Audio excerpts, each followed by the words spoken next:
নমস্কার। জ্যোতিষ মতে বা জ্যোতিষ শাস্ত্র অনুযায়ী আমরা শুভ সংখ্যা, শুভ রঙের কথা বলি, কিন্তু আপনি খেয়াল করে দেখবেন বা আপনারা খেয়াল করে দেখবেন প্রত্যেকটা মানুষের এই 12টা মাসের মধ্যে 2টো মাস কি 3টে মাস প্রত্যেকেরই না খুব খারাপ যায়, যে কোনো কারণেই হোক না কেন। অর্থাৎ সারা বছরের কোনো কোনো মাস আমাদের জন্ম সংখ্যা অনুযায়ী শুট করে না। সেটা কোন কোন মাস, কোন কোন সংখ্যার কোন কোন মাস, এর একটা ধারণা দেওয়ার আমি জ্যোতিষ মতে দেওয়ার চেষ্টা করছি আপনাদের। যদি আপনার জন্ম সংখ্যা 1 হয়, আপনি জানুয়ারি, অক্টোবর এবং ডিসেম্বর এই 3 মাসে নতুন কোনো পরিকল্পনা, নতুন কোনো ইনভেস্টমেন্ট, নতুন কোনো চিন্তা ভাবনার মধ্যে যাবেন না, আপনার লস হতে পারে। যদি আপনার জন্ম সংখ্যা 2 হয়, জুলাই, জানুয়ারি এবং ফেব্রুয়ারি এই 3 মাস আপনি নতুন পরিকল্পনাতে যাবেন না, নতুন ইনভেস্টমেন্টের দিকে যাবেন না, নতুন ভাবনার মধ্যে যাবেন না। যদি আপনার জন্ম সংখ্যা 3 হয়, ফেব্রুয়ারি, জুন এন্ড সেপ্টেম্বর এই 3টে মাস আপনার জন্য শুভ নাও হতে পারে। যদি আপনার জন্ম সংখ্যা 4 হয়, জানুয়ারি, জুন এন্ড জুলাই এই 3টে মাস আপনাকে পজিটিভ ভাইব্রেশন নাও দিতে পারে। যদি আপনার জন্ম সংখ্যা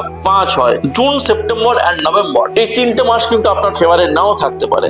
যদি আপনার জন্ম সংখ্যা 6 হয়, মে, অক্টোবর এন্ড নভেম্বর এই 3টে মাস আপনার জন্য নাও হতে পারে। যদি আপনার জন্ম সংখ্যা 7 হয়, জানুয়ারি, জুলাই এন্ড অগস্ট এই 3 মাস নতুন কিছু ভাববেন না, করবেন না, পজিটিভ ভাইব্রেশন নাও আসতে পারে। যদি জন্ম সংখ্যা 8 হয়, জানুয়ারি, ফেব্রুয়ারি এন্ড জুলাই এই 3 মাস আপনি নতুন কিছু ভাববেন না, নতুন কোনো পরিকল্পনা নেবেন না। যদি জন্ম সংখ্যা 9 হয়, তাহলে এপ্রিল, মে এন্ড ডিসেম্বর এই 3 মাস নতুন পরিকল্পনা, নতুন কিছু চিন্তা ভাবনা, নতুন ইনভেস্টমেন্টের দিকে যাবেন না। নমস্কার।